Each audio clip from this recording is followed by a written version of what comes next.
Aberdeen, a city of contrasts. A busy port, a thriving centre for agriculture and fishing, an industrial area, a popular holiday resort. The granite city, the silver city by the sea, with its bracing air and shining stone. How did Aberdeen become as it is today? To find the answers, we have to travel far into the past.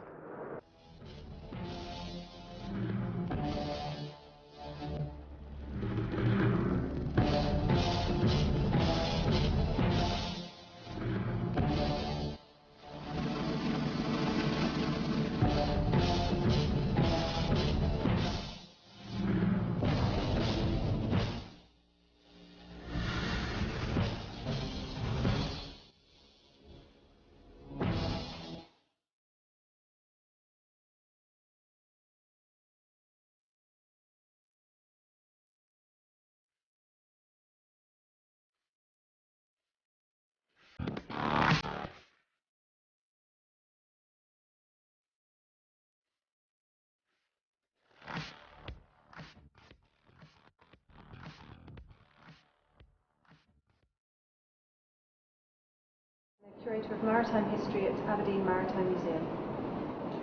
At Aberdeen Maritime Museum, a big part of what we collect is relating to North Sea oil. In fact, we're the only maritime museum anywhere in Britain that has a collection focused specifically on North Sea oil and gas. So yes, it's part of my job here. That's a big part of it. Based around the harbour, it was very much the fishing industry and also the shipbuilding industry. The fishing industry, obviously there have been fishing boats coming and going from the harbour back to the earliest times. But by the 1880s, the herring industry was the big industry, fishing industry, and of course before that was the whaling industry. So the whaling ships would call in at Aberdeen on their way up to Shetlands and Greenland and Iceland. And part and parcel with that were the shipyards in Aberdeen. I'd say about 3,000 ships built in Aberdeen that we know of. And so they were the predominant industries based around the harbour. And of course you've got, being a port, you've got imports and exports coming through. So textiles, wool, buttons, that kind of thing, going in and out of the city as well. It wasn't until 69 when the big discovery of Ekofisk in the Norwegian sector was made, that more interest in the central sector came, and of course it was all dramatized by the discovery of Fortes in 1970. Okay, you ready? Ready. Okay, here we go. We have crash lap now. So by the mid-70s, it was clear that the UK continental shelf was going to be a major province, even by world standards. That was a period of slump for the shipyards in particular. The shipyards had a real boom in the 1950s, replacing the ships that were lost in the Second World War. And there was a slump right across the UK of shipbuilding by the 1960s. So it was really fortuitous in that sense that the oil in North Sea oil was being discovered at around the time when the shipyards were kind of at a low ebb, and they were looking for something to, for their workforce to do. With these oil supply vessels and the oil-related shipping coming into the harbour, taking up the berths, the harbour board could make a lot more money from the oil industry than they could from the fishing industry. Aberdeen Harbour really lends itself to the kind of the medium to small size support vessels that are the lifeblood of the oil industry.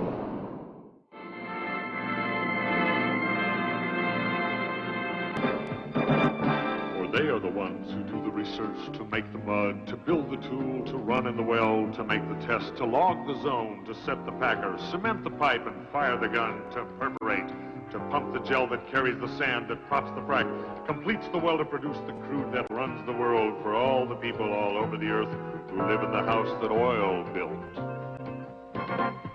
Yes, it takes a lot of muscle, and it takes a lot of iron, and it takes a lot of thinking, and it takes a lot of trying to keep 'em rolling, keep that big red rolling on. Now, peak oil is an idea that's been around for a few years now.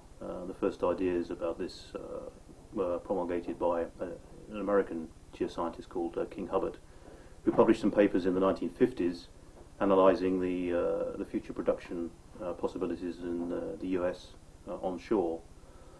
And he was predicting in the 1950s that US production would peak in the 1960s, late 1960s, early 1970s.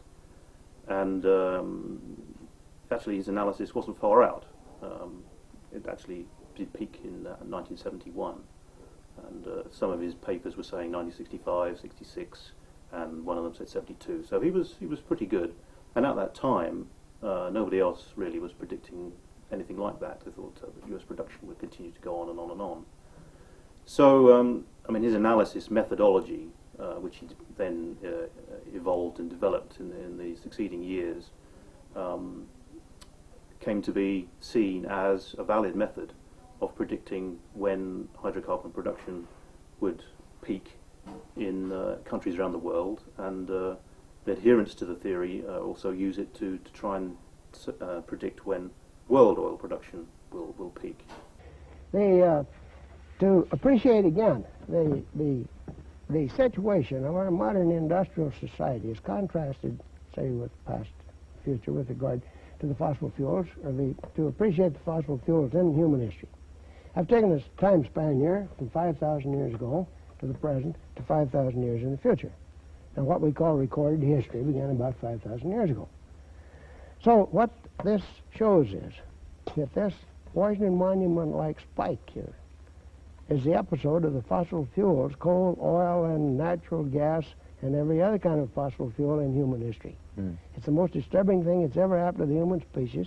It's responsible for our technological society, and in terms of human history, it's a very brief epoch.